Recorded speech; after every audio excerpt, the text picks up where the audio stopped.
compared to other emerging markets.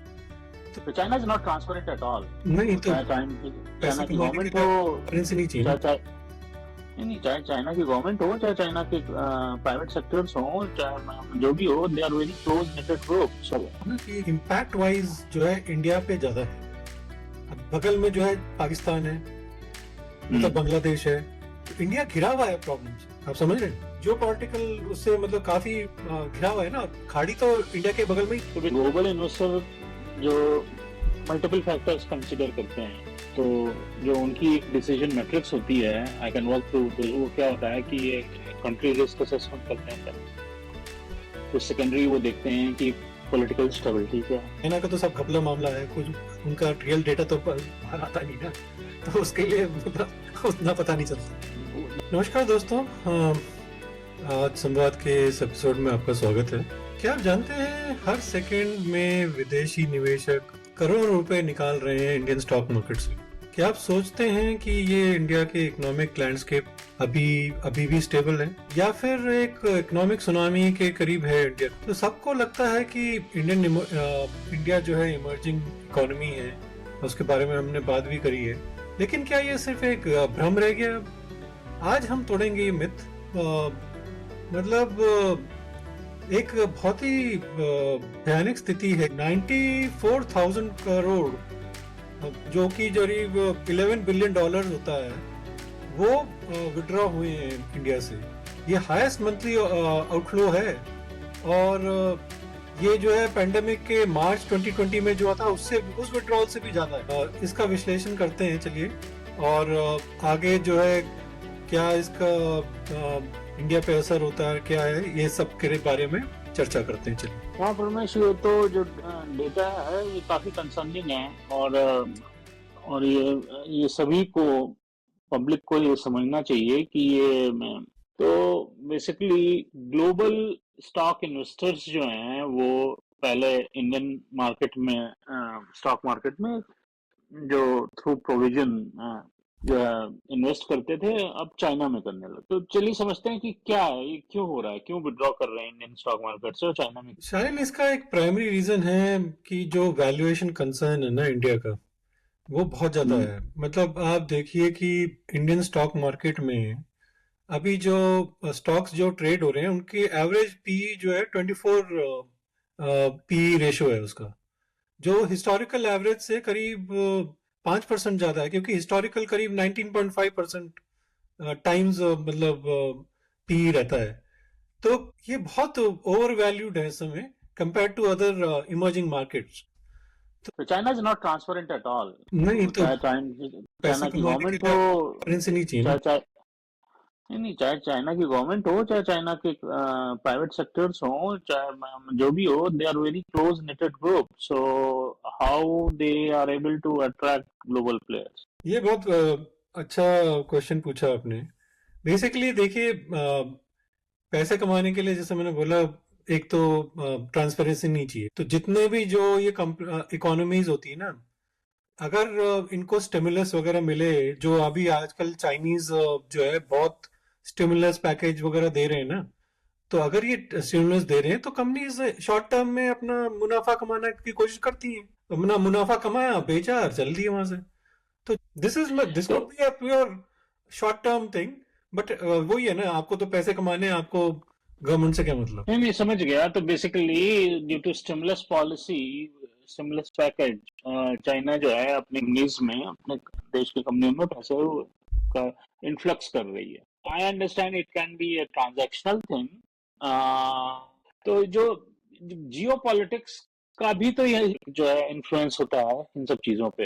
हाँ बिल्कुल। तो आपको क्या लगता है कि जियो पॉलिटिकल लैंडस्केप की पोजीशनिंग भी जो है, क्या इस विड्रॉल का एक क्रिटिकल फैक्टर है?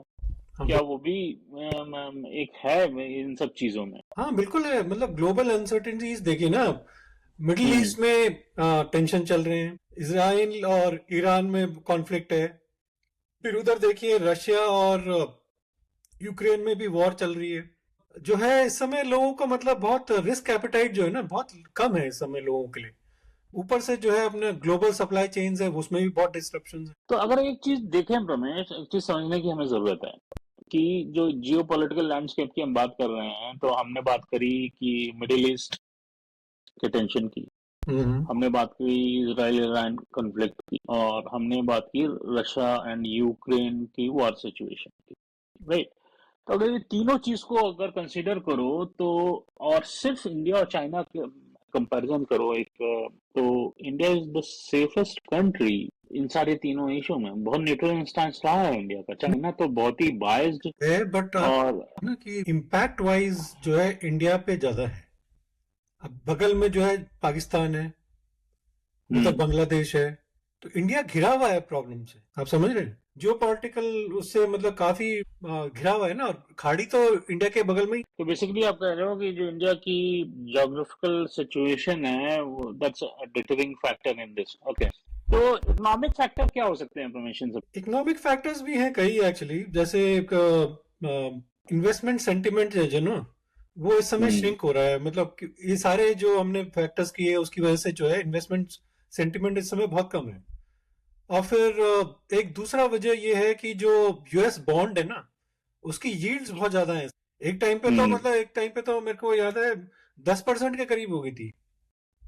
तो वो एक्चुअली बहुत अट्रैक्टिव है अगर डॉलर टर्म्स में। ग्रोथ प्रोजेक्शन सबकी मतलब बैंड बजा हुआ है, और इन्फ्लेशन कंसर्न्स तो है ही। फिर आप ये देखिए कि ग्लोबल जीडीपी अगर आप एवरेज देखें, इट्स लाइक प्रीटी बैड कि वो मतलब 2.9% से ही एक्सपेक्टेड है ग्रोथ उसमें। तो इमर्जिंग मार्केट में भी काफी वोलेटिलिटी है, और डेवलप्ड इकोनॉमीज तो सारे रिसेशन में है ना। आप यूएस को छोड़ दीजिए, बाकी यूके, चाइना, ये जर्मनी, फ्रांस, इटली, ये सब तो मोस्टली मतलब रिसेशन में ही है। हम्म हाँ, और मतलब प्रॉफिट बुकिंग भी तो एक रीजन है। तो अगर आप बहुत बड़ा। देखें तो फॉरेन इन्वेस्टर जो है ना, उसको तो जितने भी प्रीवियस गेन है उनको लॉक करना होता है, हम्म सिक्योर करना होता है। फिर redemption request from institutional investors भी होता है। और फिर जो है रीबैलेंस ग्लोबल इन्वेस्टमेंट पोर्टफोलियो को ना हम्म करने की जरूरत होती है, डिजायर होती है इन्वेस्टर्स की।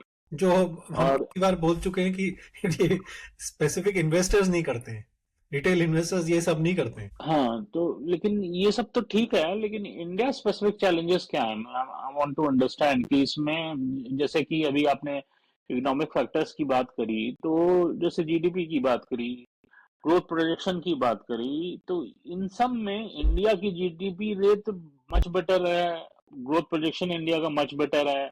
तो मेरे को ये चीज समझना है यहाँ पे कि इंडिया स्पेसिफिक चैलेंजेस क्या है, क्या कोई डेटा?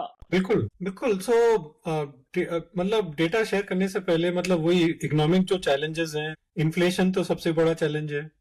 और हम हमारा जो इस समय मैन्युफैक्चरिंग है वो भी मतलब कुछ ज़्यादा दिख नहीं रहा है। उसमें भी बहुत मतलब प्रेशर है इस समय। तो जॉब्स, हमने अनएम्प्लॉयमेंट की बात बहुत बार करी है।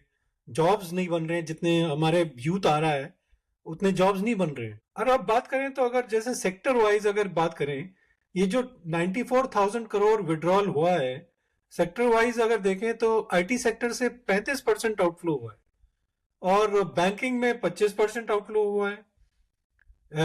हमारे जो एफएमसीजी जो कंपनीज होती हैं, हिंदुस्तान लीवर लिमिटेड, ये सब, इसमें से 15% का सेलिंग है। और फार्मा जो हमारा एक बहुत स्ट्रांग है, उसमें से 10% का एग्जिट हुआ है। और बाकी अगर हम देखें तो करीब 15% का मिसलिनियस। बट एक चीज बताए कि ये जो ग्लोबल इन्वेस्टर्स की मतलब क्या सोचना होगा, कि क्या प्रोसेस कैसे होती है, इसका इसका क्या सोचने का क्या प्रोसेस है। देखो, ग्लोबल इन्वेस्टर जो मल्टीपल फैक्टर्स कंसिडर करते हैं, तो जो उनकी एक डिसीजन मैट्रिक्स होती है, आई कैन वॉक थ्रू। तो वो क्या होता है कि ये कंट्री रिस्क असेसमेंट करते हैं पहले। फिर सेकेंडरी वो देखते हैं कि पॉलिटिकल स्टेबिलिटी क्या है। फिर थर्ड वो देखते हैं इकोनॉमिक फंडामेंटल्स क्या है। फिर फोर्थ देखते हैं रेगुलेटरी एनवायरनमेंट क्या है। फिर फिफ्थ वो देखते हैं कॉर्पोरेट गवर्नेंस क्या है, and then return of investment देखते हैं। तो अगर इन सब चीजों को ध्यान देना, मतलब तो जो इनकी डिसीजन मैट्रिक्स है, तो आप देखोगे इंडिया का कंट्री असेसमेंट तो बेस्ट आएगा, पॉलिटिकल स्टेबिलिटी हाई आएगी. I don't know how China is coming up on political stability. क्योंकि China वहां is पे going to be पॉलिटिकल, वहां पे तो क्रश कर देते ना, it is a authoritative regime, तो पॉलिटिकल तो स्टेबिलिटी है ना वहां पे. नहीं, तो वो तो ऑफ डायरेक्शन भी होती है ना. ऑपोजिशन के ऊपर डिपेंड करता है ना, तुम्हारी ऑपोजिशन कितनी. अब ऑपोजिशन हम्म. तो वहां पे है ही नहीं. और रेगुलेटरी इन्वायरमेंट जो है, बट वो तो it can go south any time, my way's highway, वो बिल्कुल तो उस अंदाज में कर. बिल्कुल सही कह रहे I am really surprise, but anyway, जो है सो है, so we need to accept the fact. तो अगर हम एक चीज और देखने की जरूरत है रमेश, कि ऑयल प्राइसेस का इन सब चीजों में, इन सिनारियोज में क्या रोल है, इसको भी समझने की जरूरत होती हो. एक्चुअली देखा जाए अगर तो इसको बोल सकते हैं कि ये कैटलिस्ट का काम करेगा. है. अगर ऑयल प्राइसेस बढ़ते हैं तो it will be a pretty bad scenario for India. क्योंकि आप ये देखिए कि करंट जो ब्रेंट प्राइस है वो 85 से 90 के बीच में रह रहा है आजकल. और फिर अगर middle crude oil. Crude oil का जो ब्रेंट उसी को बोलते हैं ना, crude oil, Brent crude oil. तो मिडिल ईस्ट जो टेंशन है उसका भी कारण पोटेंशियल स्पाइक का है उसका. फिर जो इम्पैक्ट इंडियन इकोनॉमी पे है, आप ये देखिए कि हर $10 इंक्रीज पे 0.3% इन्फ्लेशन होता है इंडिया में. और अगर करंट अकाउंट के डेफिसिट की बात करें तो 0.2% इंक्रीज होता है करंट अकाउंट डेफिसिट. और फॉरेन एक्सचेंज रिजर्व्स पर तो प्रेशर रहता है. तो अगर आप जो कह रहे हैं कि एक बैरल का प्राइस अगर $10 बढ़ गया, तो that will translate for India 0.3% of inflation. हाँ, चाइना का एक्चुअली वही है ना, चाइना का तो सब घपला मामला है, कुछ उनका रियल डेटा तो बाहर आता नहीं ना, तो उसके लिए मतलब उतना पता नहीं चलता. That's why I am saying close economy. I am really surprise कि ग्लोबल इन्वेस्टमेंट का ये इमोशंस कैसे दिख रहा है. Anyway, तो एक और चीज होती है बैलेंस ऑफ पेमेंट, इस पे भी क्या एग्जैक्ट इफेक्ट होता होगा कुछ? हाँ बिल्कुल. मतलब आप ये देखिए ना कि current account deficit potential scenarios को अगर देखें तो बेस्ट केस हमारा जो है वो 2.2 से 2.5% पे रहेगा. ये मतलब करंट अकाउंट डेफिसिट जो है, मतलब इंपोर्ट और एक्सपोर्ट्स का जो डिफरेंस रहता है. मॉडरेट केस देखें तो 2.5 to 3% है. और वर्स्ट केस जो है वो मतलब 3% to 3.5% है. तो ये मतलब एक प्रॉब्लम है. और फॉरेन एक्सचेंज रिजर्व्स की बात करें तो करंट रिजर्व्स जो है 682 बिलियन है. ये कुछ सितंबर में आई थिंक 705 बिलियन हो गए थे. तो आप ये देखिए कुछ $23 बिलियन का कम हो चुका है इंडिया में. और फिर अगर देखें तो ये मतलब कुछ 11 to 12 मंथ, मतलब एक साल के इंपोर्ट के लिए काफी है. डोमेस्टिक इन्वेस्टर्स का भी इसमें बहुत बड़ा रोल रहेगा. तो उसमें आप थोड़ा बताइए कि ये क्या क्या मतलब डिटेल्स हो सकती है, क्या रोल हो सकता है डोमेस्टिक इन्वेस्टर्स का. डोमेस्टिक इन्वेस्टर का हमेशा से हर सिनारियो में बहुत क्रूशियल रोल होता है. कि अगर आप देखो डोमेस्टिक इन्वेस्टमेंट वॉल्यूम और फॉरेन इन्वेस्टमेंट वॉल्यूम में हमेशा domestic investment for Indian economy higher up होती है, राइट. देन अगर सिप इन्वेस्टमेंट की अगर हम बात करते हैं, तो मंथली उसमें भी 18,000 करोड़ का इन्फ्लक्स होता है. और तुम बात करें अगर हम आप रिटेल इन्वेस्टर पार्टिसिपेशन का, तो वो कॉन्टिन्यूसली इंक्रीज हो रहा है. And I am only talking about domestic investment. मतलब ये एक क्वेश्चन आता है कि do they need to change their investment strategy. तो क्या उनको अपनी स्ट्रेटजी को कुछ चेंज करने की जरूरत है? ज्यादा तो नहीं, बट आई थिंक वही है कि एक तो कॉम्प्रिहेंसिव इन्वेस्टमेंट अप्रोच बनानी चाहिए हमें. फिर अगर इन्वेस्टमेंट रिकमेंडेशंस की बात करें तो अपना सेक्टर वाइज जो है डाइवर्सिफिकेशन, इमोशनल डिसीजन नहीं लेने चाहिए. क्वालिटी स्टॉक सिलेक्शन करिए, लॉन्ग टर्म पर्सपेक्टिव रखिए और रेगुलर अपना पोर्टफोलियो जो है रीबैलेंस करते रहिए. Basically just stick to your own rule वाली सिचुएशन है. ये इंडियन डोमेस्टिक इन्वेस्टर जो स्मार्ट, हाँ, वो हमेशा से ये स्ट्रेटजी फॉलो करते आ रहे हैं, stick to your own rule.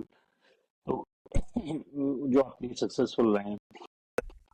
तो एक चीज और है प्रणव, कि गवर्नमेंट क्या कर सकती है इन सबसे? मल्टीपल इंटरवेंशन स्ट्रेटजीज हो सकती हैं जो गवर्नमेंट कर सकती है। एक तो फिस्कल स्टिमुलस है, जैसे गवर्नमेंट ने, जैसे चाइना ने दिया वैसे इंडिया भी दे सकता है।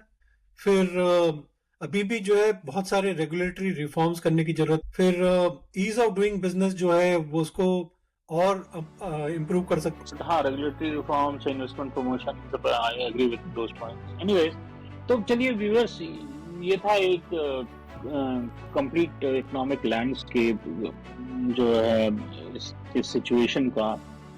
तो इसमें इमोशनली रिएक्ट नहीं करना चाहिए और देख के समझ के अपना इन्वेस्टमेंट करें। और चलिए ये चर्चा यहीं पे कंक्लूड करना। Stick to your fundamentals and that's the best strategy for any economic situation. Opportunities always होती हैं और धैर्य रखने की जरूरत है। लॉन्ग टर्म सोचिए, परिस्थितियां हर समय एक जैसी नहीं होती। तो ये अगर टफ समय है तो आगे जाके मतलब समय अच्छा भी आएगा ना। तो ये हमें सोचने की जरूरत है। बस इसी सोच के साथ आज हम अपना चर्चा खत्म करते हैं। तो धन्यवाद आप सबका जुड़ने के लिए। नमस्कार, जय हिंद।